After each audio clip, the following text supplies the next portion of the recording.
Kuno-Mail wird auf den Kopf gestellt. Das Programm wird komplett neu entwickelt. Aber schauen Sie selbst.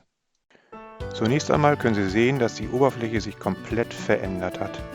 Sie haben zum Beispiel jetzt die Möglichkeit, die Spaltenbreite in Kuno-Mail zu verändern. Die Nachrichten werden Ihnen nun auf der rechten Seite angezeigt. Sie haben auch nun die Möglichkeit, die Oberfläche von Kuno-Mail selbst anzupassen. Hier sehen Sie ein Video, welches im Hintergrund läuft. Sie können beliebige Videos hinzufügen. In dieser inoffiziellen Version haben wir auch gesehen, wie schnell Nachrichten jetzt heruntergeladen werden bzw. gelöscht werden. Sie merken es fast gar nicht mehr, dass eine Nachricht entfernt oder neu hinzugekommen ist. Wann es diese neue Kuno-Mail-Version gibt, die sich nun stark von der alten unterscheidet, ist noch nicht klar. Schreiben Sie uns einfach mal dazu etwas in unsere Kommentare.